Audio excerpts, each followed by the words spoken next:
गरीब अजब नगर में ले गए हमको सतगुरु आन, चल के बिन अगाध गति सूते चादर तान।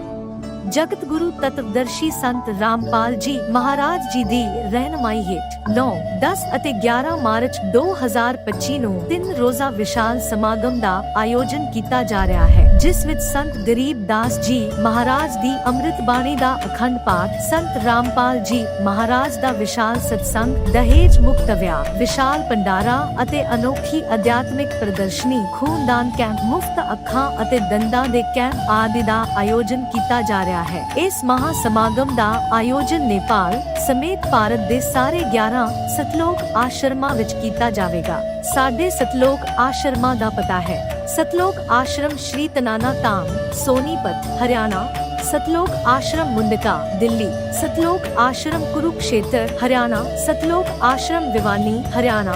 सतलोक आश्रम तूरी, पंजाब। सतलोक आश्रम खमानो, पंजाब। सतलोक आश्रम सोजत, राजस्थान। सतलोक आश्रम शामली, उत्तर प्रदेश। सतलोक आश्रम बैतूल, मध्य प्रदेश। सतलोक आश्रम इंदौर, मध्य प्रदेश। सतलोक आश्रम तनुषा, नेपाल। इस महा समागम विच ਤੁਹਾਨੂੰ ਪਰਿਵਾਰ ਸਮੇਤ ਸੱਦਾ ਦਿੱਤਾ ਜਾਂਦਾ ਹੈ। ਵਧੇਰੇ ਜਾਣਕਾਰੀ ਲਈ ਸੰਪਰਕ ਕਰੋ 6477394641। ਜ਼ਰੂਰ ਵੇਖੋ ਇਸ ਪ੍ਰੋਗਰਾਮ ਦਾ ਸਿੱਧਾ ਪ੍ਰਸਾਰਣ 11 ਮਾਰਚ 2025 ਨੂੰ ਸਵੇਰੇ 7:30 ਵਜੇ ਤੋਂ NRI TV ਚੈਨਲ ਤੇ, ਸੰਤ ਰਾਮਪਾਲ ਜੀ ਮਹਾਰਾਜ ਲਾਈਵ YouTube ਚੈਨਲ ਅਤੇ ਜਗਤ ਗੁਰੂ ਸੰਤ ਰਾਮਪਾਲ ਜੀ ਮਹਾਰਾਜ Facebook ਪੇਜ ਤੇ ਵੀ ਦੇਖ ਸਕਦੇ ਹੋ।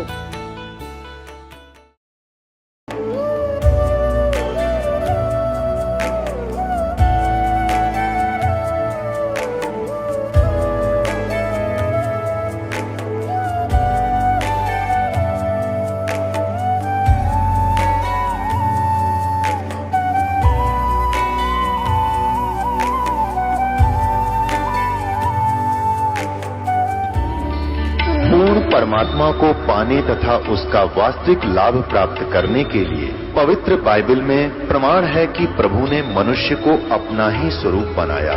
6 दिन में सृष्टि रचकर 7वें दिन विश्राम किया।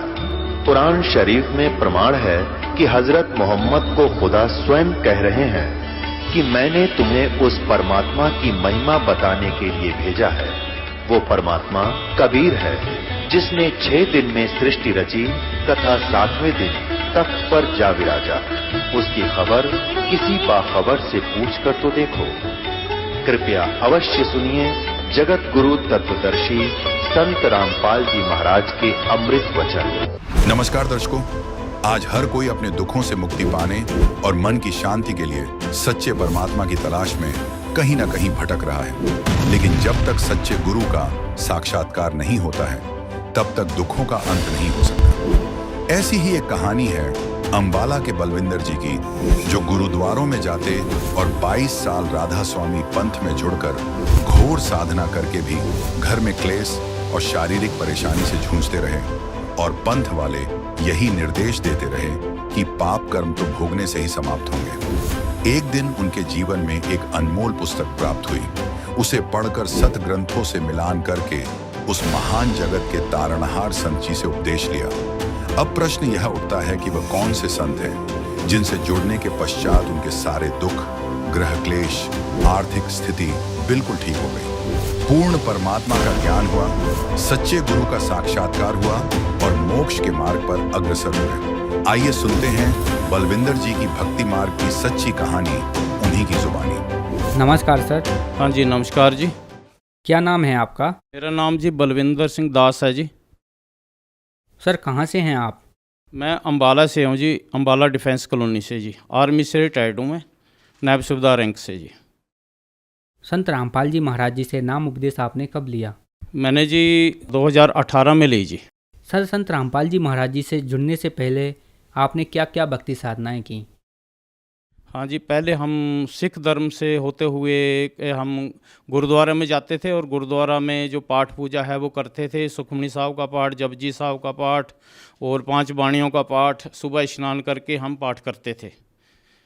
तो उसके बाद बीच में एक और दौर आया कि एक राधा स्वामी मत चला, तो राधा स्वामी के सत्संग होते थे, उसमें भी हम गुरबानी से प्यार करते हुए वहाँ पे भी गुरबानी का विचार होता था, तो हम विचार सुनने के लिए जाते थे। तो वहाँ से प्रभावित होके हम ब्यास गए और वहाँ पे देखा, संगत देखी, बहुत बड़ी संगत देखी मात्रा में। तो वहाँ सत्संग अच्छा लगा, वहाँ से नाम लिया। तो वहाँ पे नाम लेने के बाद हम लगभग 22 साल वहाँ पे चलते रहे, लेकिन कोई लाभ दिखाई नहीं दे रहा था। ये नहीं पता चल रहा था कि परमात्मा कौन है, कैसा है, क्या है, कैसे लाभ देता है। तो वहाँ पे दुख भी आ रहे थे, सुख भी आ रहे थे। तो वहाँ ये बात बताई जाती थी भी दुख तो आएंगे और सहन करने पड़ेंगे। तो ये हम ग्रंथों में पढ़ते थे कि जो परमात्मा का नाम है वो दुखों को काट देता है। यहाँ तक कि राधा स्वामी वाला गुरु खुद कह देता था भी कितने मर्जी कर्म हो, वो जो है परमात्मा के नाम से कट जाते हैं, लेकिन कुछ नहीं कट रहा था। और फिर साथ में ये भी बोलते थे कि ये तो भोगने पड़ेंगे, तो फिर वो भक्ति कैसी। वो जो है उनका नाम है जी गुरिंदर सिंह जी, उनसे नाम लिया था। उनको खुद कैंसर हो गया था पीछे, तो उनको खुद को कैंसर हो गया, तो वो संगत को, जो अपने अनुयायी को कैसे बचा पाएंगे। तो जहाँ हमें लाभ हो वहीं पे हमें जाना होगा। मंत्र ये देते थे भी ज्योत निरंजन ओंकार रारंकार सोहम और सतनाम। इसका मैंने आर्मी में होते हुए बहुत ज़्यादा जाप किया, तो कोई लाभ नहीं हुआ। भक्ति क्रिया करते थे, बैठ जाते थे और 2.5 घंटे बैठना होता था। 2.5 से भी मैंने तकरीबन ज़्यादा ही भक्ति की है, उससे कोई लाभ प्राप्त नहीं हो रहे। कष्ट भी था, कष्ट भी रहते थे, घर में कला क्लेश रहती थी, और भी कई चीज़ों की हानि भी हुई। तो दुख क्लेश भी बड़ा घर में बना रहा। तो मैं और किसी ऐसे संत की तलाश में था जो हमें अच्छा ज्ञान दे, हमारे दुखों का निवारण कर सके। मैं और भी संतों के पास ऐसे सत्संग सुनता रहता था। मतलब नाम तो नहीं लिया उनसे, नाम तो मैं ब्यास से ले रखा था और उन्हीं को मानता था, तो इसलिए मैं उनसे नाम तो नहीं लिया। लेकिन सत्संग में बैठता था, मंदिर में भी चले जाते थे, पीरों पे भी सभी जगह चले जाते थे, और वहाँ भोजन भंडार सब कुछ ले लेते थे। सर, जैसा कि आपने बताया कि आप राधा स्वामी पंथ से करीब 22 साल तक जुड़े रहे, तो जो भक्ति साधना आपने 22 साल तक की, इनसे आपको लाभ प्राप्त नहीं हुए, फिर आप संत रामपाल जी महाराज जी की शरण में कैसे जुड़ते हैं? मेरे को एक यहाँ अम्बाला में एक जो है भगत जी मिले, संत रामपाल जी के न्याय को यहाँ भगत जी बोलते हैं। तो वो भगत जी मिले, उन्होंने मेरे को ज्ञान गंगा बुक दी। तो मैंने उसको पढ़ता रहा, काफ़ी दिन तक पढ़ा। वो मेरे को चिप भी देते रहे भी सत्संग सुनो। मैं आनाकानी कर जाता था, क्योंकि मैं राधा स्वामी मत से दूरा, मैं गुरु तो एक ही करना चाहिए, गुरु नहीं बदलना चाहिए। तो जब मैं देखा, उसको किताब को पढ़ा, तो उसमें मंत्रों का जिक्र हुआ। मंत्रों का, जो हमारे कमलों के जो मंत्र हैं, 5 मंत्र हैं अलग से हमारे जो कमलों में हैं, वो मंत्र गुरु जी देते हैं और कहीं से आपको मिलेंगे नहीं, जो लाभ उन मंत्रों से होंगे। तो वो मंत्रों के बाद मैंने पढ़ा हुआ था, तो मैं बोला ये मंत्र तो मैंने लेने हैं। तो फिर उन मंत्रों का जाप किया मैंने, और उनसे मेरे को, मंत्रों को लेते ही मेरे को लाभ स्टार्ट हो गए। घर में सुख शांति आ गई और दुख दरिद्र खत्म होने लगे। तो इस प्रकार से जो है मेरे को लाभ होने लगे। यहाँ से लाभ हुए, घर में कला क्लेश मिट गई, बच्चों की जो है रमैनी हो गई, बिना दहेज के कोई पैसा नहीं मेरा लगा, और शरीर मेरे दर्द रहते थे, कष्ट रहते थे, वो मेरे को कम हो गए। जैसा कि आपने बताया कि संत रामपाल जी महाराज जी से जुड़ने के बाद आपको अनेकों लाभ प्राप्त हुए, और संत रामपाल जी महाराज जी का जो समाज सुधार में योगदान है वह क्या है, उसके बारे में बताइए। संत रामपाल जी हमारी कुरीतियों को छुड़ाते हैं। जैसा कि दहेज देना बिना मतलब का, लोग इतना पैलेस करते हैं, इतना खर्चा करते हैं, उन चीज़ों को अपना गुरुजी छुटवा रहे हैं। और जो हमें एक सबसे बड़ा जो लाभ है, हमारे शास्त्र विधि से भक्ति गुरुजी बता रहे हैं। जिन श्री कृष्ण भगवान जी बोलते हैं, शास्त्र विधि को त्याग के जो मन आचरण करता है, उसको आर्थिक लाभ और आध्यात्मिक लाभ और शारीरिक लाभ नहीं होता। जो शास्त्र विधि से भक्ति करेगा उसको ये लाभ होंगे। और हमारा सारा समाज शास्त्र के विरुद्ध चल रहा है, शास्त्र विधि से भक्ति नहीं कर रहा। एक सिर्फ संत रामपाल जी ही एक ऐसे संत हैं जो कि शास्त्र विधि से बता रहे हैं और हमारे ग्रंथों से प्रमाण देकर बता रहे हैं। और हमें सभी को, सभी धर्मों के लोगों को हमें इस चीज़ के लिए हमें टटोलना चाहिए, देखना चाहिए, हमें ग्रंथों के बारे में जानकारी लेनी चाहिए और सभी ग्रंथों के बारे में हमें जानकारी रखनी चाहिए। तब हम इस रास्ते पे चल पाएंगे, भक्ति के असली मार्ग पर। जैसा कि श्री नानक जी को नदी पर जिंदा बाबा मिले थे, तो आज बताइए वो कौन थे? इसके विषय में जो बई नदी पे 3 दिन डुबकी लगाई रहे गुरु नानक देव जी, तो जिंदा के रूप में जो है गुरु नानक देव जी को कबीर जी मिले, जो कि पाई बाले वाली जन्म साखी में प्रमाण है। ये जो है पाई बाले वाली जन्म साखी है सबसे बड़ी, और इसमें पेज है 299। 299 इसमें लिखा हुआ है गुरु नानक देव जी ने इसमें लिखा हुआ है, ਤਾਂ ਫਿਰ ਮਰਦਾਨੇ ਨੇ ਪੁੱਛਿਆ ਜੀ ਤੁਹਾਨੂੰ ਜੋ ਗੁਰੂ ਮਿਲਿਆ ਸੀ ਉਸ ਦਾ ਨਾਮ ਕਿਆ ਹੈ? ਤਾਂ ਗੁਰੂ ਨਾਨਕ ਜੀ ਕਿਹਾ ਮਰਦਾਨਾ ਉਸ ਦਾ ਨਾਮ ਬਾਬਾ ਜਿੰਦਾ ਆਖਦੇ ਹਨ। ਜਿੱਥੋਂ ਤਾਈਂ ਜਲ ਔਰ ਪੌਣ ਹੈ ਉਸ ਦੇ ਹੁਕਮ ਵਿੱਚ ਚੱਲਦੇ ਹਨ, ਅਤੇ ਅਗਨ ਔਰ ਮਿੱਟੀ ਇਹ ਵੀ ਉਸ ਦੇ ਆਖੇ ਵਿੱਚ ਹਨ। ਇਸ ਤਾਈਂ ਬਾਬਾ ਆਖਣਾ ਚਾਹੀਏ, ਹੋਰਸ ਤਾਈਂ ਬਾਬਾ ਨਹੀਂ ਆਖਣਾ। ਤਾਂ ਮਰਦਾਨੇ ਨੇ ਕਿਹਾ ਗੁਰੂ ਜੀ ਅਸੀਂ ਵੀ ਤਾਂ ਤੁਹਾਡੇ ਨਾਲ ਹੀ ਫਿਰਦੇ ਆਏ, ਤਾਂ ਸਾਨੂੰ ਕਦ ਮਿਲਿਆ ਹੈ? ਤਾਂ ਗੁਰੂ ਨਾਨਕ ਜੀ ਕਿਹਾ ਮਰਦਾਨਾ ਅਜੇ ਤੂੰ ਅਸਾਂ ਥੀ ਨਹੀਂ ਆਇਆ ਸੈਂ, ਜਦ ਅਸੀਂ ਮਿਲ ਆਏ। ਤਾਂ ਮਰਦਾਨੇ ਨੇ ਕਿਹਾ ਜੀ ਕਦ ਗਏ ਸੋ? ਤਾਂ ਗੁਰੂ ਜੀ ਕਿਹਾ ਜਦ ਸੁਲਤਾਨਪੁਰ ਵਿੱਚ ਡੁਬਕੀ ਲਾਈ ਸੀ, तब मर्दाना असी 3 दिन उस पास रहे सी। तो अभी यहाँ पे बताना होगा कि वो जिंदा कौन था। ये है कबीर सागर, ये कबीर सागर है। अभी ऐसी इहदे च देखांगे कि भी जिंदा कौन है। ये जो कबीर सागर है संत रामपाल जी द्वारा निचोड़ है कबीर सागर से, और वो इन्होंने यहाँ पे लिखा हुआ है इसमें कि श्री नानक देव जी को प्रभु मिले, परमात्मा मिले। अथ नानक शाह जी की कथा चुपाई, नानक शाह कीन तप भारी, तब सब विद ब्यो ज्ञान अधिकारी। भक्ति भावता को लिखी आय पाया, तापर सतगुरु कीनी दाया। जिंदा रूप धर्यो हम जाई, कबीर जी कह रहे हैं कि मैंने जिंदा रूप धरा। जिंदा रूप पंजाब देश चले आई, अनहद बानी कियो पुकारा। सुन के नानक दर्श निहारा, सुन के अमर लोक की बाणी, जान परा निज समर्थ ज्ञानी। तो यहाँ साबित होता है इस जो कबीर सागर से जो संत रामपाल जी द्वारा लिखित निचोड़ निकाला हुआ कबीर सागर से, तो इसमें साबित हुआ है कि जो जिंदा थे वो कबीर जी थे।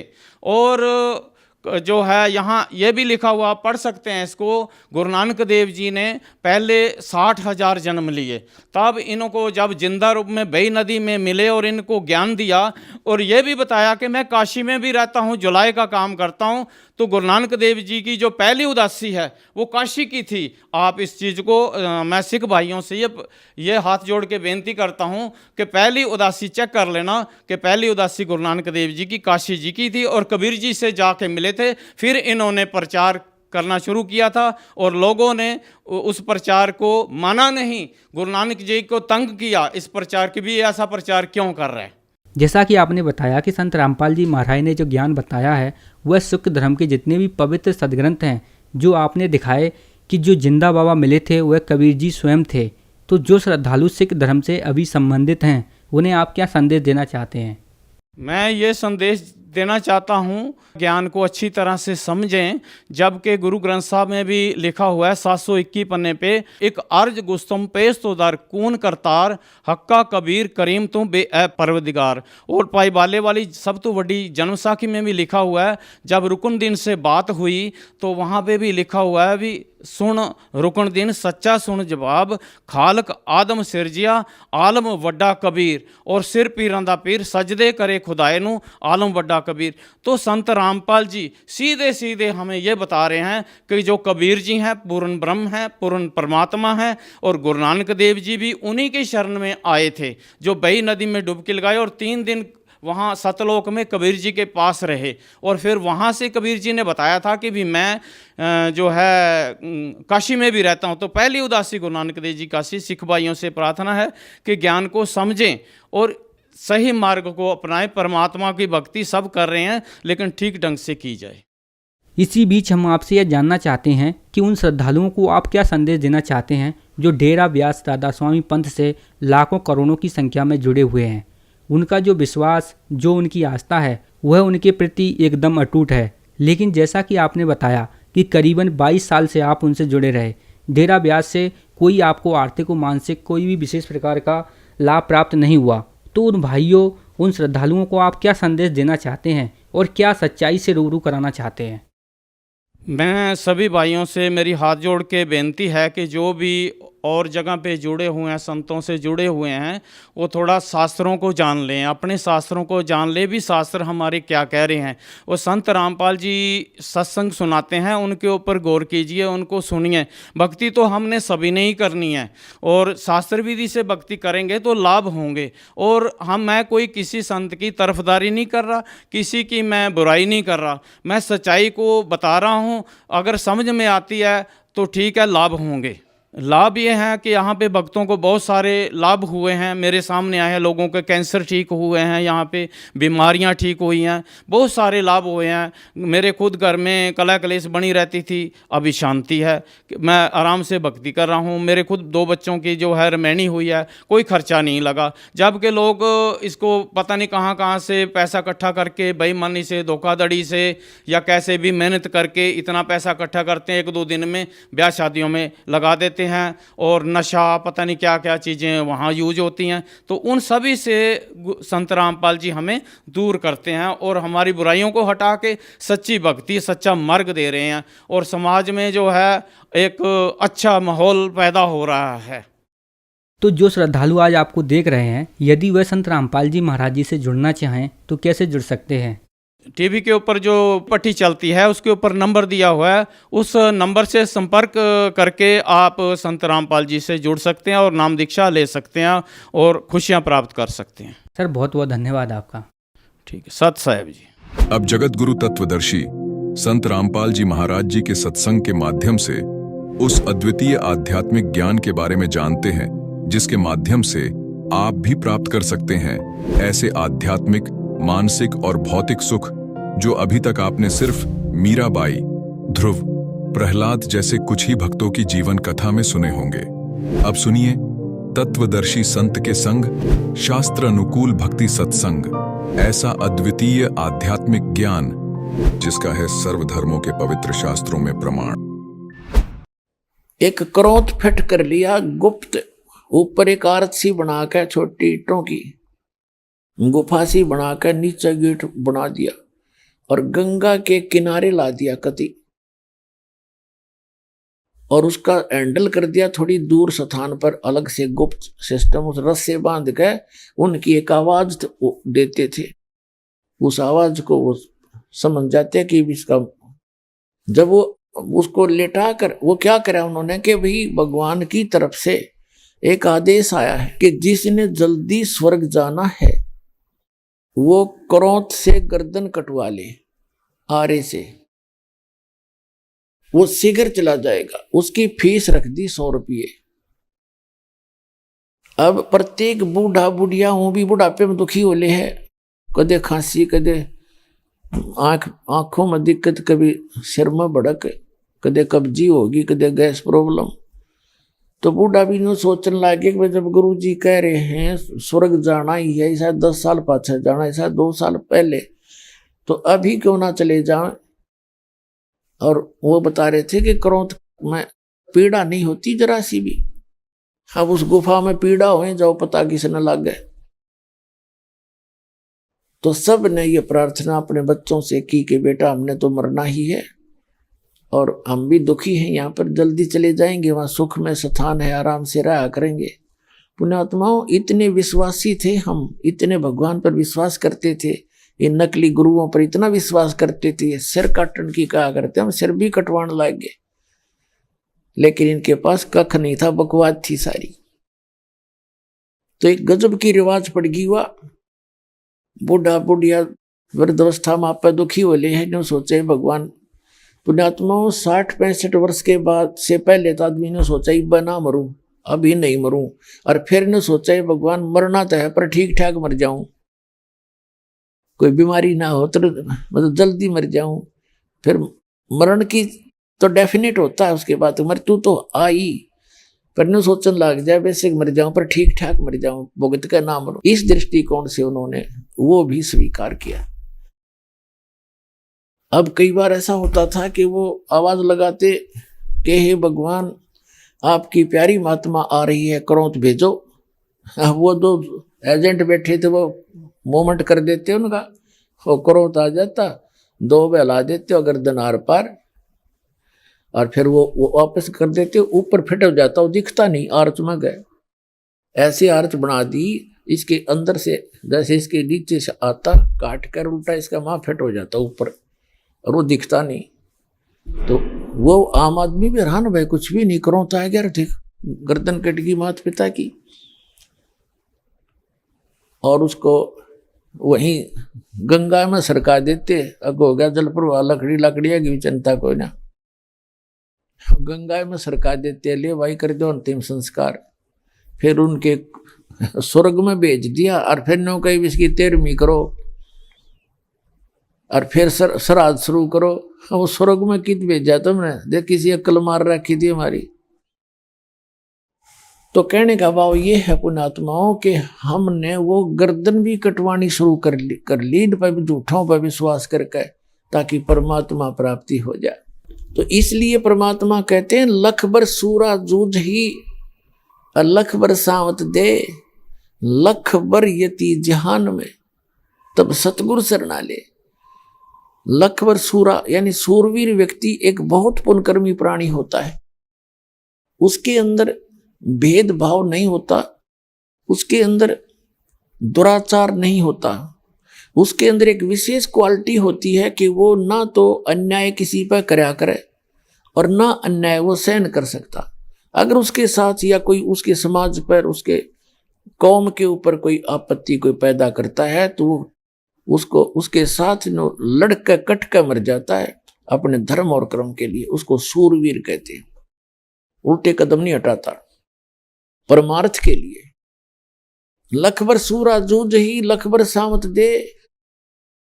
सावत शरीर होता था, जैसे पहले इतने अच्छी आत्मा होती थी पुण्यकर्मी प्राणी, उनका विशेष पुण्यकर्मी प्राणी जो होते थे, उनका हाथ या तो दोनों हाथ या एक हाथ घुटने से नीचे तक लंबा होता था। आदरणीय गरीबदास साहिब जी भी सावत थे, सावत शरीर था गरीबदास साहिब जी का, जो गांव छुड़ाने जिला झज्जर वाले का। दोनों हाथ घुटनों से नीचे तक जाया करते थे। तो कहते हैं लेकिन भक्ति ना मिले, सतगुरु नहीं मिले तो भी दुखी रहेगा इंसान। तो कहते हैं लखबर सूरा जूझ ही लखबर सावत दे, और लखबर यति जहान में। जैसे हनुमान जैसे यति थे, कोई स्त्री ग्रहण करी नहीं। यति के अंदर भी एक विशेष गुण होता है, वो परमार्थ में अपना जीवन डिवोट कर देता है। जैसे श्री पहले हनुमान जी बाली के भाई सुग्रीव का खास वफादार था, फिर श्री राम के ऊपर आपत्ति का पता लग गया तो उनके लिए जी जानते हैं अपना कति तन मन धन से समर्पित हो गया। तो इस प्रकार कहते हैं ऐसे ऐसे यति भी रहे, परमार्थ में आपने अपना जीवन भी लगा दिया, वो तो अच्छी बात है, लेकिन मोक्ष नहीं हुआ। लेकिन आगे चलकर ऐसी ही आत्माओं को ये समय मिलता है, क्योंकि उनका स्वभाव अच्छा रहता है, स्वार्थ नहीं परमार्थ रहता है, और भक्ति की कसक उनमें युगों युगों बनी रहती है। तो उनमें से आप हैं जिनको आज या सतगुरु परमात्मा कबीर जी की शरण प्राप्त हुई है। लखबर सूरा जूझ ही लखबर सावत दे, लखबर यति जहान में तब सतगुरु शरणाली।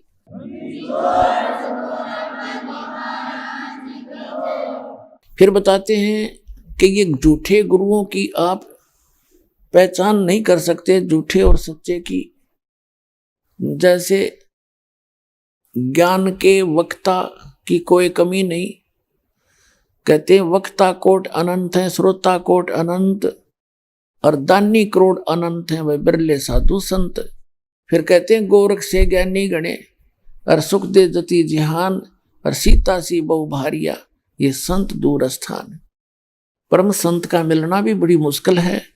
कहते हैं गोरख जैसे ज्ञानी गणे, गोरख जी को परमात्मा मिले थे, परमेश्वर कबीर जी, क्योंकि इनका इन परमात्मा के गुणों में लिखा है कि वो अच्छी आत्माओं को मिलते हैं, उनको ज्ञान सुनाते हैं। एक समय पुण्यात्माओं या अध्यात्म मार्ग के अंदर इतना अड़ंगा अड़ा दिया इन लोगों ने, अज्ञानी संतों, ऋषि, वर्तमान के कलयुगियों ने। इन्होंने तो ऐसी बात बिगाड़ दी कि ऐसा नहीं हो सकता, भक्ति ऐसा नहीं हो सकता, ये संभव नहीं है, ऐसा नहीं है। जब सातों समुद्र को एक ऋषि ने एक घूंट में पी लिया, ऐसे चलो उठाई थी और न्यों पी गया, खाली हो गए सारे। आज के इन कलयुगी ऋषि में ऋषि इनका कति समझ में नहीं आवे, और विज्ञान के ये तोड़े हुए इनका कति समझ में नहीं आवे, ऐसा हो नहीं सकता। तो जहां बुद्धि हमारी इतनी गिर गई, इसको ऊपर वही उठाना है। इसको अंधविश्वास कहा करते हैं, तो ब्लाइंड फेथ है, अंधविश्वास है, हम नहीं मानते। भक्ति मार्ग में अंधविश्वास ही सफल होता है, लेकिन गलत स्थान पर अंधविश्वास करना, ब्लाइंड फेथ करना, यानी कति ब्लाइंड फेथ का मतलब समर्पित हो जाना, चाहे कुछ भी उसमें ऑब्जेक्शन नहीं होना। ये है तो यहीं से भक्ति की जो करने की विधि तो यहां से स्टार्ट होती है। लेकिन इन्होंने वो गिरा दी, जैसे उन झूठे गुरुओं के कहने से गर्दन कटाने लगे, वो ब्लाइंड फेथ किया, उन्होंने दुरुपयोग किया। अब जब इस ज्ञान से आप परिचित हो जाओगे, इस भगवान से परिचित हो जाओगे, फिर आपने ऐसे ब्लाइंड फेथ फेर करना पड़ेगा। पर यथा स्थान पर किया ब्लाइंड फेथ आपका लाभ देगा, वो हानिकारक था। तो जो प्रसंग चल रहा है कि गोरखनाथ जी,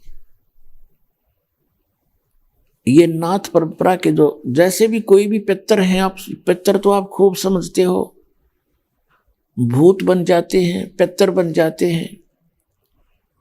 तो ये साधु संत जो पुण्यात्मा होते हैं, वो शरीर छोड़ जाते हैं तो वो पितर रूप में आ जाते हैं, और वो कहीं पर भी प्रकट हो जाते हैं उस पिछले ही शरीर में, उसी तरह के। जैसे हम पहले सुना करते थे कि गोपी चंद और भर्तरी अमर हो गए, और फिर हम ये भी सुना करते गोपी चंद और भर्तरी कहीं भी आ जाते हैं। एक ने वहां देखे थे, आपस में लड़े थे, कोई समझ नहीं सका, थोड़ी देर में चले गए, फिर किसी संत ने बताया तो गोपी चंद और भर्तरी थे। तो कहने का भाव ये है कि गोपी चंद और भर्तरी जब आड़े यही धक्के खा रहे हैं तो मुक्त की तो हुए, अमर कहाँ हुए?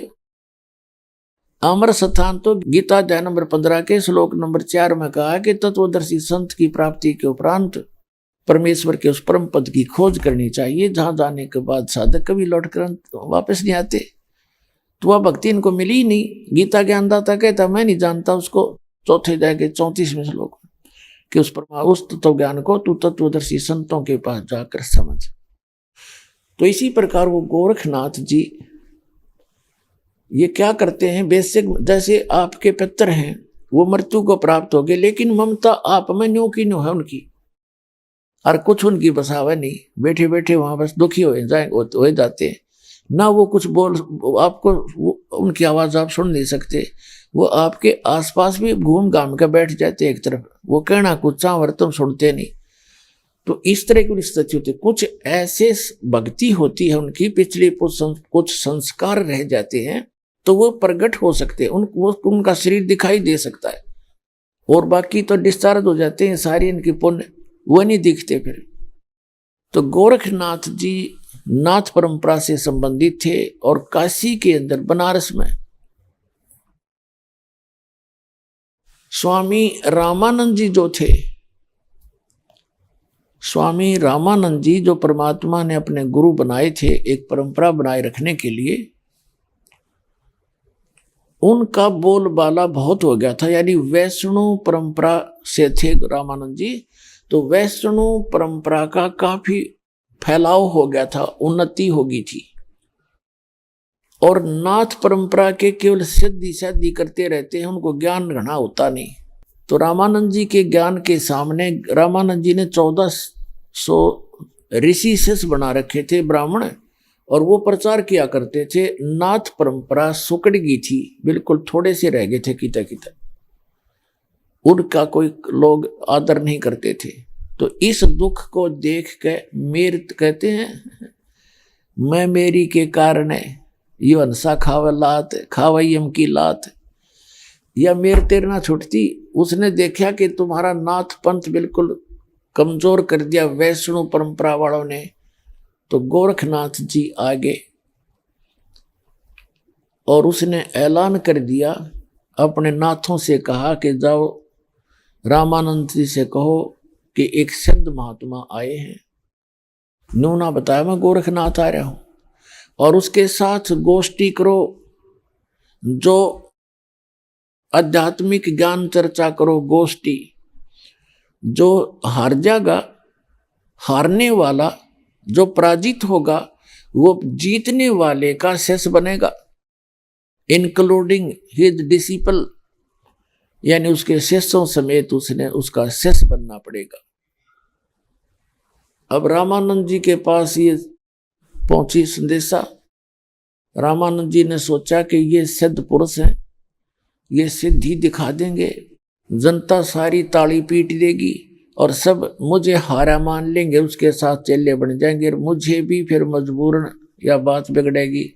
घना चिंतित हो गया, और यदि उसकी चुनौती स्वीकार नहीं करता है तो लोग जनता न्यों कहेगी बाहर गया फिर तो उसने यहां तक कह दिया था कि यदि वे हमारे साथ चर्चा नहीं करेंगे तो ये समझ लिया जाएगा कि रामानंद जी पराजित हो गए, और उसके सब शिष्यों को हमारा शिष्य बनना कंपलसरी होगा।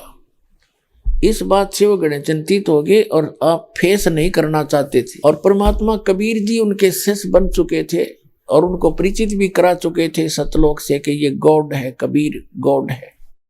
उसको पता लग गया था रामानंद जी का, लेकिन परमात्मा ने कहा था कि अभी ये बात डिस्क्लोज ना करना, और आप मुझे आप अपना एज ए शिष्य ट्रीट करते रहो, नहीं तो आने वाले समय में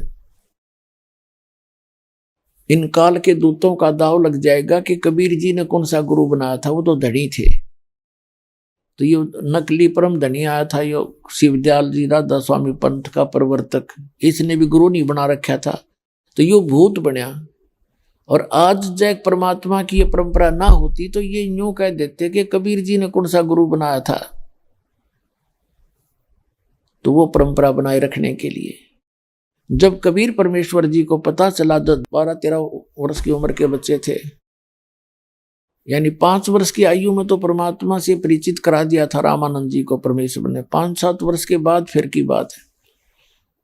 तो परमात्मा ने कहा रामानंद जी को चिंतित देख करके, गुरुदेव आप किस बात से चिंतित हैं?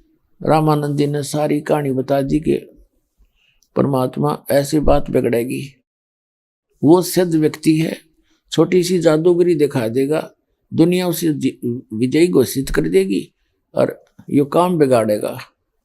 या भक्ति हमने मुश्किल से सिरा चढ़ाई थी, यहाँ काशी में तो सारे ऊट भूत की बकवाद चल रही थी। तब कबीर साहब ने कहा, देखो गुरुदेव, संतों का काम है अपनी साधना को बताना और मेंटेन रखना। अब उसने चैलेंज करे दिया है तो फेस करना चाहिए। अपन हार जीत नहीं देखनी चाहिए। गुरु संता का काम हार जीत नहीं देखना होता, भगवान पर छोड़ देते हैं और चलते हैं गुरु जी, आपकी आज्ञा हो तो देख लो। तो रामानंद जी को परमात्मा ने कहते करे करा वह साइया मन में लहर उठा। तो रामानंद जी का एकदम हौसला सा हुआ, भाई छोटा सा बालक, और ये तो है भी पूर्ण शक्ति। जब इसने कह दिया तो के बिगाड़ेगा नाथ जी अपना, वो तैयार हो लिए और उसका चैलेंज स्वीकार कर लिया। तो समय निर्धारित हो गया। तो क्या हो गया, गोरखनाथ जी एक त्रिशूल रखा करते 6-7 फुट लंबा और नीचे भाले की तरह नोकीला होता है, ऊपर उसके 3 ऐसे होते हैं, 3 सूल से जैसे ये लगा रखे, यहाँ एक ग्रिल के ऊपर लगा रखे, ऐसे त्रिशूल इस टाइप का होता है। और वो साथ में रखते थे, हिंसक पशुओं से बचने के लिए भी उसका प्रयोग करते थे। अपनी वो कंठी माला भी उसमें टांग लिया करते थे, जमीन पर ना रखें, अपना थैला थुल्ला भी उस पर टांग लेते थे, वो कपड़े टांग लेते थे, ऐसे उसका प्रयोग करते थे। तो कबीर साहब उस दिन सारी वेशभूषा बनाकर गए जैसे वैष्णो साधु की होती है, पूरा तिलक लगाना और यू टाइप ना ऊपर से लेकर नाक तक पूरा एक तिलक, और फिर कंठी माला एक तुलसी के मणिये की। कबीर साहब ने उस दिन वो सारा सांग कराया था, और ये नकली कबीर पंथी बताए टक उसकी लकीर पीट रहे। उस दिन इसलिए किया था उन्होंने कि उसको ये दिखाना था कि मैं भी वैष्णो परंपरा से संबंधित हूं, और ऐसी वेशभूषा ना होता वो वैष्णो ना माना हो। हाथ में जोड़ी, एक फावड़ी, यानी सारा कुछ लेकर गए। रामानंद जी को अलग से आसन दे दिया, नाथ जी को अलग से आसन दे रखा था। नाथ जी ने अपने साथ में त्रिशूल भी गाड़ रखा था। परमात्मा कबीर जी रामानंद जी के चरणों में बैठ गए। रामानंद जी को थोड़ा ऊंचा आसन दे रखा था, तख्त वगैरह, और कबीर साहब नीचे बैठ गए उनके चरणों में। अब रामानंद जी ने कहा था, तुम साहेब तुम संत हो, तुम सतगुरु तुम हंस, गरीबदास तेरे रूप बिना और निधु जानस।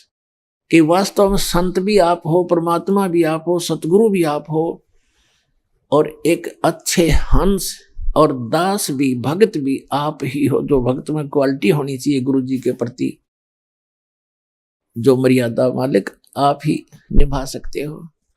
तो नीचे बैठिए। अब गोरखनाथ जी ने कहा कि रामानंद बोल कर चर्चा मेरे से।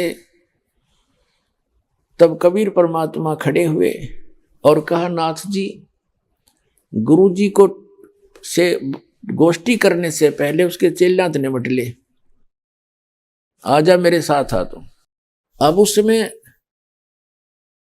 गोरखनाथ जी कहने लगे, कबीर तेरी क्या उम्र है और तू गोष्ठी करेगा मेरे साथ? तेरी क्यों साथ बोल दे रही है?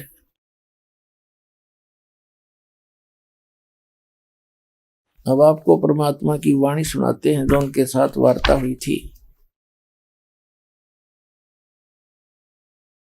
गोरखनाथ जी ने कहा कि ए कबीर, तू कब से बन गया बैरागी, यानी वैष्णो कब से बन गया तू?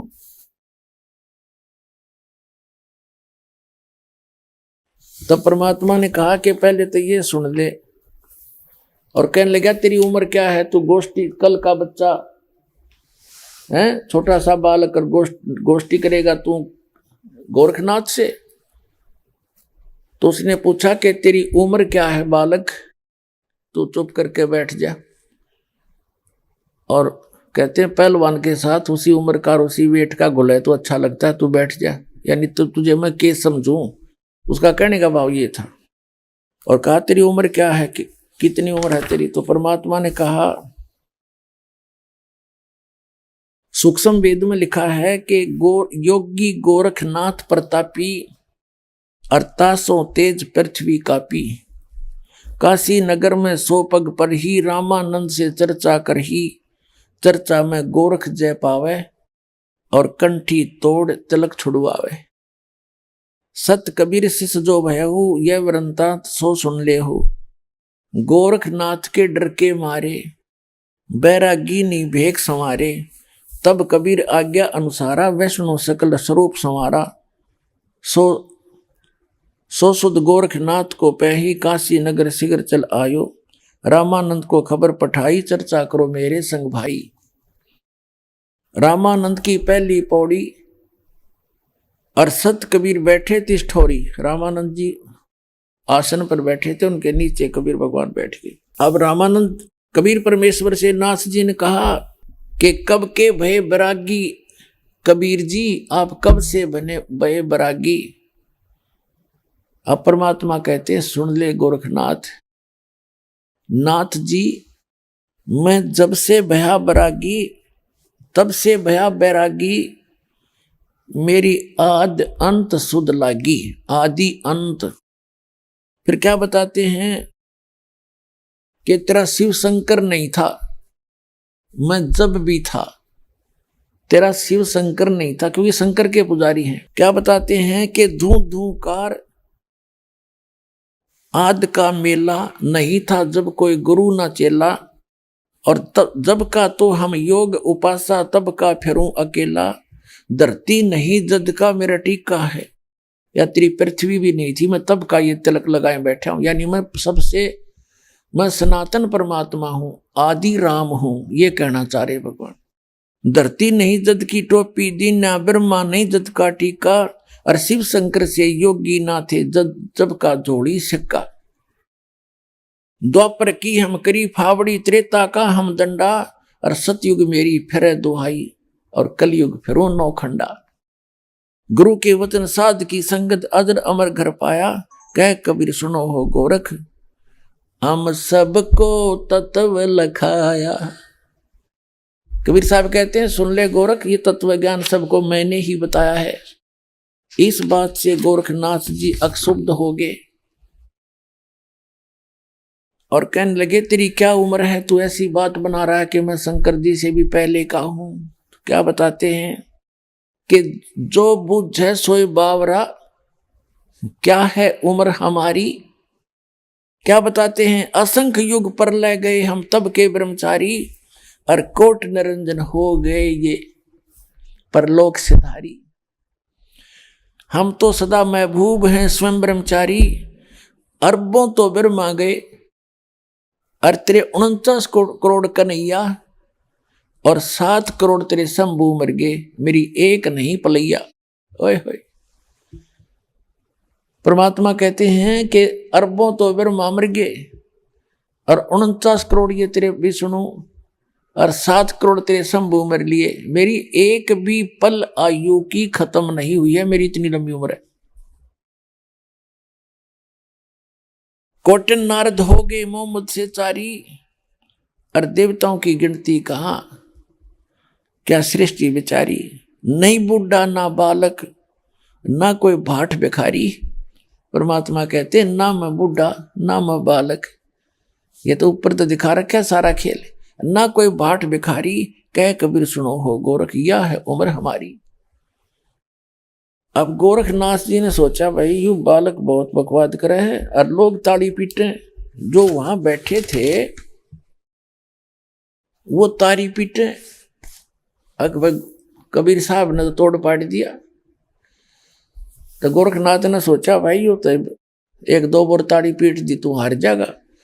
तो उसने बात करना बंद, और वहां से उठा सीधी से, और त्रिशूल जो 6-7 फुट ऊंचा था, जमीन से उठकर त्रिशूल के ऊपर ऐसे आसन लगाकर बैठ गया। त्रिशूल के ऊपर ये देखिएगा चित्र, वो देखने का सामने, ये त्रिशूल पर बैठ गया ऐसे। परमात्मा ने कहा कि गोरखनाथ, ये जादूगरी दिखाने की बात नहीं हुई थी आपकी और हमारी। आपकी और हमारी जो आज चर्चा चलेगी वो आध्यात्मिक ज्ञान पे कही थी, आपने गोष्ठी की बात कही थी। ये जादूगरी दिखाने की आवश्यकता नहीं है, बैठ कर बात करनी चाहिए आके। तब गोरखनाथ कहने लगा, तुम्हारे पास कोई भक्ति है ही नहीं, तुम तो बातें बातें बनाते हो। अगर है तुम्हारे पास कोई भक्ति तो बैठ मेरे बराबर में, मेरे बराबर में बैठने वाले से मैं गोष्ठी करूंगा।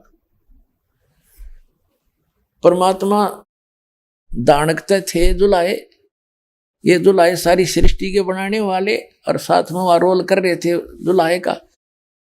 पहले पुराने समय में आपने देखा होगा, हमारी दादी माताएं चरखा काटा करती, और उसकी एक कुकड़ी हुआ करती, ताकू के ऊपर एक बहुत बड़ा धागा इकट्ठा हो जाता था, जैसे आजकल उसको रील बोलते हैं, रील धागे की।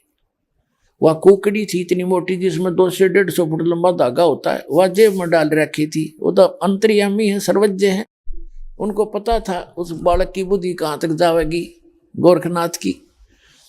तो क्या करा परमात्मा ने, एक वह कुकड़ी निकाली धागे की, रील जेब में थे, और उसका एक सिरा पकड़ के और ऐसे कर दिया कि चढ़ जा शिखर में।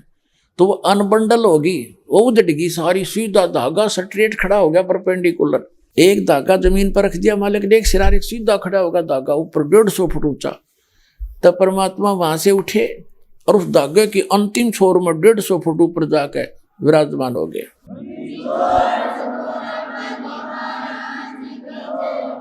और फिर कहा कि आजा गोरखनाथ, यहां बैठ मेरे बराबर में, मेरे बराबर बैठ, यहां करेंगे गोष्ठी।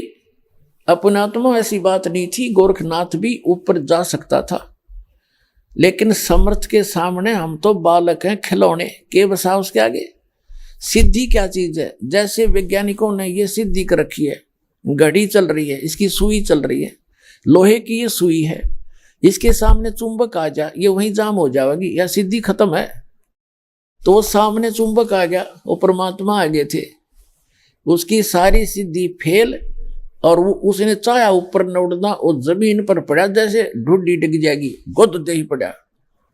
उसके सारे होश ठिकाना आ गए कि भाई आज तक तो ऐसा झटका मैंने जिंदगी में कभी लगाया नहीं था। तो कहते गोरखनाथ सिद्धि में फूल्या, गोरखनाथ सिद्धि में भूल्या, टूने टामन हंड है फूल्या, और जंतर मंत्र जोग निभाई, और काल चक्र जमजोरा खाई। और तो इस सिद्धि में अंडी पाक रहा था, भगवान बन बैठा था, और परमात्मा के सामने वो फ्यूज हो गया और जमीन पे ऐसे पड़ा, गद्दे ही पड़ा। जब उसका समझ में आई कि तो बात बिगड़ गई भाई, तब वो समझ गया। कहते हैं संकेत ही काफी होता समझदार को, अगी बाग दे तड़वाण की जरूरत नहीं है। तभी कह दिया महाराज जी नीचे आओ, आपसे दो बात करूंगा। परमात्मा 4 महीने होते इसकी बुद्धि ठिकाना आ जा, आगे एक बोल, तब वो सारा कुछ सेट हो गया, तो बात समझ में आ गई। फिर ने बोला, हे भगवान आप कौन हो और कहाँ से आए हो? आप दिखो एक जुलाहा से धानक, और आपका क्या? तब क्या बताते हैं परमात्मा के अवधूत गोरखनाथ, अवधू अवगत से ही चल आया, मेरा कोई भेद मुर्म ना पाया। अवधू में अवगत से चला आया, उस सतलोक से जिसकी किसी को गति नहीं, किसी को ज्ञान नहीं, और कोई मेरा भेद मर्म ना पाया। क्या बताते हैं? मात पिता मेरे कछु नाही, ना मेरे घर दासी, जुल्हे का सुत आने कहाया, यो जगत करे मेरी हासी। ना मेरा जन्म ना गर्भ बसेरा, बालक बन दिखलाया, काशी नगर जल कमल पर डेरा, तहां जुल्हाए न पाया।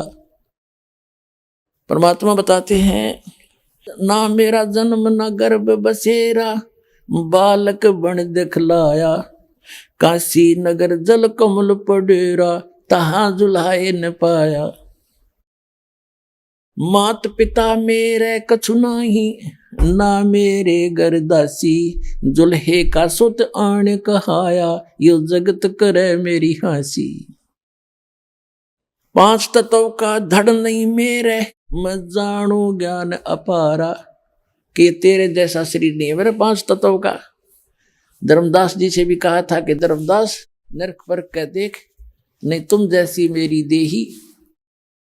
5 तत्व का धड़ नहीं मेरा, मैं जानू ज्ञान अपारा, सत्य स्वरूपी नाम साहेब का, ओहे नाम हमारा। अदर दीप सतलोक में, अदर द्वीप गगन गुफा में, तानिज वस्तु सारा, तेरा ज्योत स्वरूपी अलख निरंजन, वो धरता ध्यान हमारा। पुण्यात्माओं, ये अमृतवाणी परमात्मा की 600 वर्ष पहले उतारित है। ये लाल थे हीरे मोती, चारों युग में संत पुकारे, कोक कया हम हेल रे, हीरे माणिक मोती बरसे ये जग चुगता ढेल रे। ये हीरे मोती रूपी वाणी है भगवान की। जैसे श्रीमद् भगवत गीता का ज्ञान युग ज्योत स्वरूपी निरंजन सरपुरुष दे रहा है श्री कृष्ण जी में प्रवेश होकर, और ये कह रहा है गीता अध्याय नंबर 18 के श्लोक नंबर 62 में कि अर्जुन तू सर्वभाव से उस परमेश्वर की शरण में जा, उसकी कृपा से तो परम शांति को और सनातन परम धाम को प्राप्त होगा। 18वें अध्याय के 63वें श्लोक में कहता है गीता ज्ञानदाता कि मैंने यो गीता का ज्ञान जो कहना था कह दिया तेरे ताई, अब तेरी जो समझ में आओ वो कर ले। मेरी शरण में रहना है तो युद्ध करना पड़ेगा, जन्म मृत्यु तेरी भी रहेगी मेरी भी रहेगी, परम शांति नहीं हो सकती। उस परमेश्वर की शरण में जाना है तो तत्वदर्शी संत की खोज कर ले। चौथे अध्याय के 34वें श्लोक। अब 18वें अध्याय के 63वें श्लोक में कहता है कि अर्जुन तूने जो अब विचार कर ले, फाइनल फैसला करे। 18वां अध्याय लास्ट अध्याय हो गया गीता का, लास्ट ये श्लोक आगे। और कहते ही तेरे को मैंने गुप्त से गुप्त ज्ञान बता दिया। और फिर कहता 18वें अध्याय के 64वें श्लोक में कि एक गुप्त से गुप्त और बताऊं कि जिसके विषय में मैं कह रहा हूं उसकी शरण में जा। 18वें अध्याय के 62वें श्लोक में, वो मेरा भी इष्ट देव है, मैं भी उसी की भक्ति करता हूं। देखो, और यहां परमात्मा कह रहे हैं अदर दीप और गगन गुफा में तानिज वस्तु सारा, तेरा ज्योत स्वरूपी अलख निरंजन वो धरता ध्यान हमारा। हाड चाम लहू ना मेरे मैं कोई जाने सतनाम उपासी, तारण तरण अभय पद दाता मैं हूं कबीर अविनाशी। हाड चाम लहू ना मेरे कोई जाने सतनाम उपासी, तारण तरण अभय पद दाता मैं हूं कबीर अविनाशी। अब गोरखनाथ जी को समझाया कि गोरखनाथ मैं यहां लीला की है, ना मेरा जन्म, ना मैं किसी माँ के गर्भ में रहा, एक बालक बनकर मैंने लीला की, वहां से जुलाहा उठा लाया। या दुनिया मेरी हंसी करे है कि जुलाहा दान कह के मुझे पहचान नहीं पा रहे। फिर सारा कुछ सुनकर यो मन जल्दी सी हार मानता नहीं। गोरखनाथ ने कहा उसके पास एक सिद्धि और थी, एक सिद्धि जो गुप्त छुपावे, एक सिद्धि आकाश से उड़ जावे। गोरखनाथ ने कहा कि देखो जी मैं आपकी एक परीक्षा और लूंगा। परमात्मा बोले चल भाई ले ले, क्या कैसी लेगा, तब मैं आपका शिष्य बनूंगा। गोरखनाथ बोले तो परमात्मा ने कहा कि बोल। वो कहने लगा जी मैं गंगा के किनारे चलो। गंगा के किनारे चले गए, साथ में थी गंगा, और कहा मैं इसमें छुपूंगा, मुझे खोज देना। परमात्मा ने कहा ठीक है छुप जा। अब गोरखनाथ जी लगाकर डुबकी मछली बन गए। परमात्मा ने साथ में लाई छलांग और पकड़ कर वह मछली और बाहर काट दी और गोरखनाथ बना के बैठा दिया।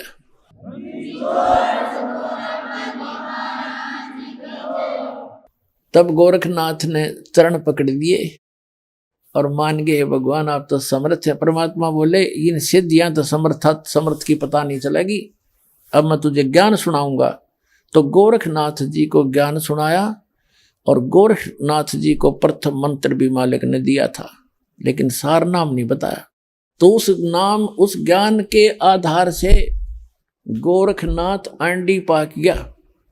और जहां भी यू ज्ञान तैसा बच्चों तुम सुनाने लग जाना, कहीं पर छोटा सा बालक भी चक्कर कटा देगा यहाँ के विद्वानों को। लेकिन समाधान बिना बात के बनेगी। नाम तो इस दास के बिना अगर कोई ज्ञान भी सुना देगा तो अच्छी बात है, और स्वयं गुरु बन गया तो सत्यानाश है। अभी आपने सुने संत रामपाल जी महाराज के मंगल प्रवचन। आइए अब सुनते हैं संत रामपाल जी महाराज से नाम दीक्षा लेकर सतभक्ति करके अद्भुत लाभ प्राप्त करने वाले अनुयायी के विचार। नमस्कार जी। नमस्कार जी। ਤੁਹਾਡਾ ਕੀ ਨਾਮ ਹੈ ਜੀ? दिनेश कुमार है जी मेरा नाम। ਦਿਨੇਸ਼ ਜੀ ਤੁਸੀਂ ਕਿੱਥੇ ਦੇ ਰਹਿਣ ਵਾਲੇ ਹੋ? मैं महतपुर तहसील नकोदर जिला जलंधर जी। ਦਿਨੇਸ਼ ਜੀ ਤੁਸੀਂ ਆਪਣੀ ਐਜੂਕੇਸ਼ਨ ਤੇ ਜੌਬ ਪ੍ਰੋਫਾਈਲ ਬਾਰੇ ਥੋੜਾ ਜਿਹਾ ਸਾਡੇ ਦਰਸ਼ਕਾਂ ਨੂੰ ਦੱਸੋ। मैं पेशे तो मैथ मास्टर हाँ जी, MA इकोनॉमिक्स है तो MA इंग्लिश हाँ जी।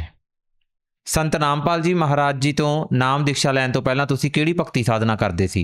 सर मैं चिंतपूर्णी माता ते 22 साल तुर के गया जी, ਤੇ ਬਾਬੇ ਬਾਲਕਨਾਥ ਤੇ ਜਾਂਦਾ ਸੀ, शिव जी ਤੇ मैं ਵਰਤ ਰੱਖਦਾ ਹੁੰਦਾ ਸੀ, ਤੇ ਦੁਸਹਿਰੇ ਵਿੱਚ ਮੈਂ ਰਾਮਚੰਦਰ ਦਾ ਰੋਲ ਕਰਦਾ ਸੀ। ਤੇ ਇੱਕ ਉੱਥੇ ਸਾਡੇ ਮਹਿਤਪੁਰ ਦੀ ਇੱਕ ਮੂਰਛਾ ਆ ਬਹੁਤ ਮਸ਼ਹੂਰ ਆ, ਲਕਸ਼ਮਣ ਮੂਰਛਾ, ਉਹਦੇ ਵਿੱਚ ਰਾਮਚੰਦਰ ਔਰ ਲਕਸ਼ਮਣ ਜਿਹੜੇ ਆ ਦੋਨੇ ਬੇਹੋਸ਼ ਹੋ ਜਾਂਦੇ ਆ। ਮੈਂ 15 ਸਾਲ ਪਹਿਲਾਂ ਮੂਰਛਾ ਆਪ ਲਈ, ਫਿਰ ਮੈਂ ਇਹ ਮੂਰਛਾ ਦਾ ਕੰਮ ਵੀ ਕੀਤਾ। ਅਤੇ ਉਹਦੇ ਵਿੱਚ ਇੱਕ ਸਿੱਧੀ ਹੁੰਦੀ ਆ ਵੀ ਅਸੀਂ ਹਜ਼ਾਰਾਂ ਦੇ ਵਿੱਚ ਹੀ ਦੋਨਾਂ ਨੂੰ ਬੇਹੋਸ਼ ਕਰ ਦਿੰਦੇ ਸੀ। ਉਹਨੂੰ ਅਸੀਂ ਨਾ ਅਸੀਂ ਕਿਸੇ ਨੂੰ ਖਿਲਾਉਂਦੇ ਸੀ ਕੁਛ, ਨਾ ਕੁਛ ਕੋਈ ਇੱਦਾਂ ਦੀ ਗੱਲਬਾਤ ਕਰਦੇ ਸੀ। ਉਹ ਇੱਕ ਸਿੱਧੀ ਸਾਡੇ ਕੋਲ ਸੀ, ਹੁਣ ਵੀ ਹੈਗੀ ਆ, ਪਰ ਜਦੋਂ ਉਹਦਾ ਨਾਮਦਾਨ ਲਿਆ ਰਾਮਪਾਲ ਜੀ ਮਹਾਰਾਜ ਕੋਲੋਂ ਉਦੋਂ ਤੋਂ ਛੱਡ ਦਿੱਤੀ। ਇੱਦਾਂ ਦੀ ਭਗਤੀ ਮੈਂ ਕਰਦਾ ਸੀ। ਜਿਵੇਂ ਕਿ ਤੁਸੀਂ ਦੱਸਿਆ ਵੀ ਤੁਸੀਂ ਮੈਥ ਦੇ ਟੀਚਰ ਹੋ ਤੇ ਅੱਜ ਦੇ ਟਾਈਮ ਦੇ ਵਿੱਚ ਐਜੂਕੇਸ਼ਨ ਦਾ ਯੁੱਗ ਆ, ਸਾਇੰਸ ਦਾ ਯੁੱਗ ਆ, ਤੇ ਇਸ ਸਮੇਂ ਦੇ ਵਿੱਚ ਸਿੱਧੀਆਂ ਬਾਰੇ ਗੱਲ ਕਰਨਾ ਆਪਦੇ ਆਪ ਦੇ ਵਿੱਚ ਇੱਕ ਬਹੁਤ ਵੱਡੀ ਚੀਜ਼ ਆ। ਜਿਵੇਂ ਤੁਸੀਂ ਦੱਸਿਆ ਵੀ ਤੁਹਾਡੇ ਕੋਲੇ ਮੁਕਸ਼ਿਤ ਕਰਨ ਦੀ ਇੱਕ ਸਿੱਧੀ ਸੀਗੀ, ਫਿਰ ਤੁਹਾਡਾ ਸੰਤ ਰਾਮਪਾਲ ਜੀ ਵੱਲ ਝੁਕਾਵ ਕਿਵੇਂ ਹੋਇਆ? ਤੁਸੀਂ ਸੰਤ ਰਾਮਪਾਲ ਜੀ ਮਹਾਰਾਜ ਜੀ ਤੋਂ ਨਾਮ ਦੀਕਸ਼ਾ ਕਿਉਂ ਲਈ?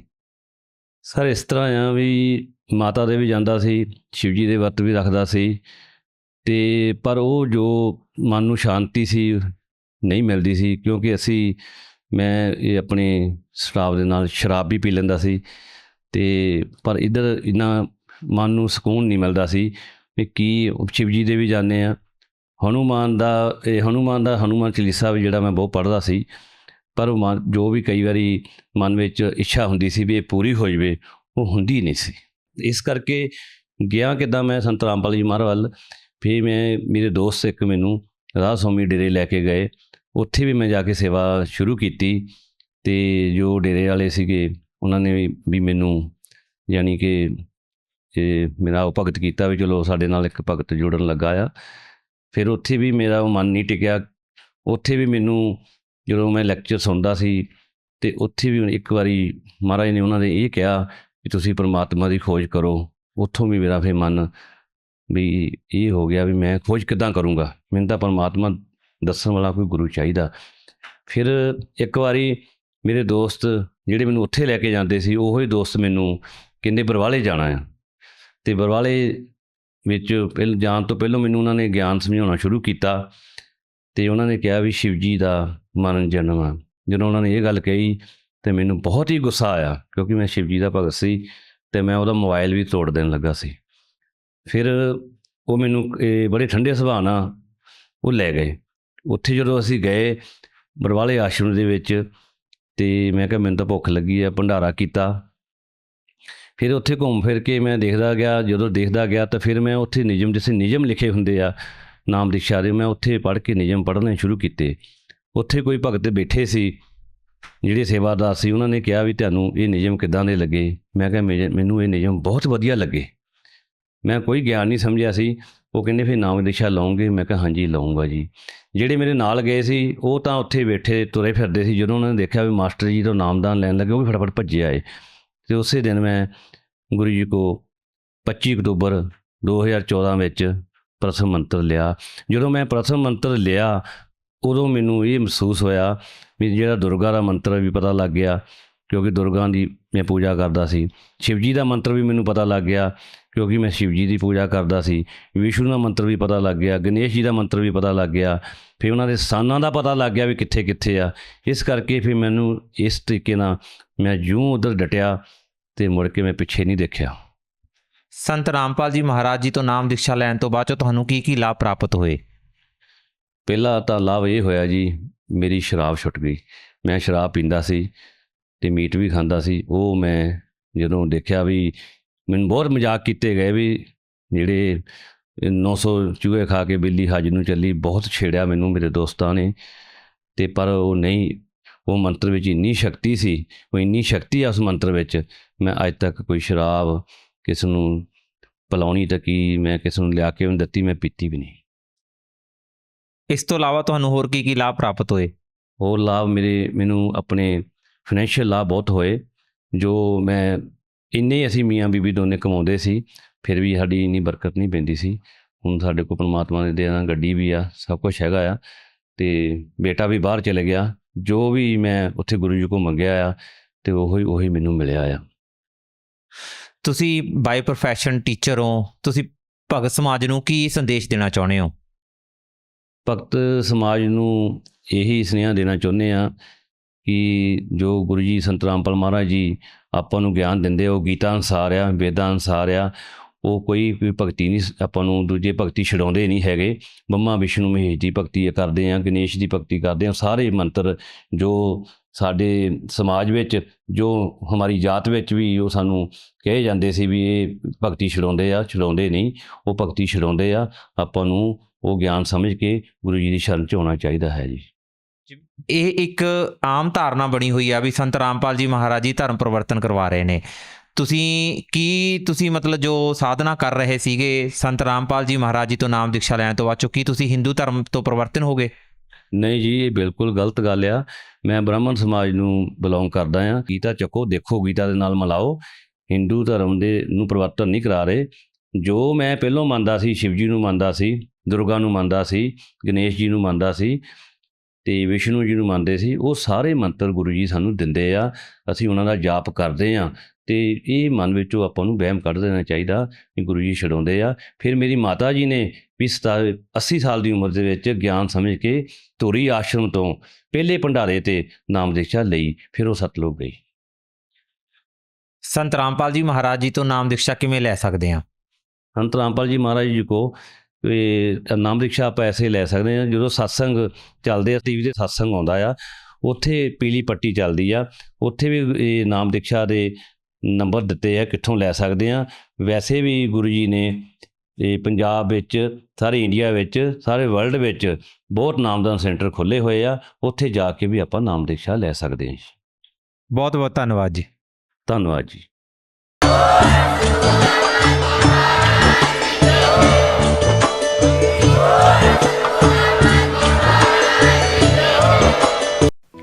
आप सुन रहे थे जगत गुरु तत्वदर्शी संत रामपाल जी महाराज के मंगल प्रवचन। अधिक जानकारी के लिए संपर्क करें।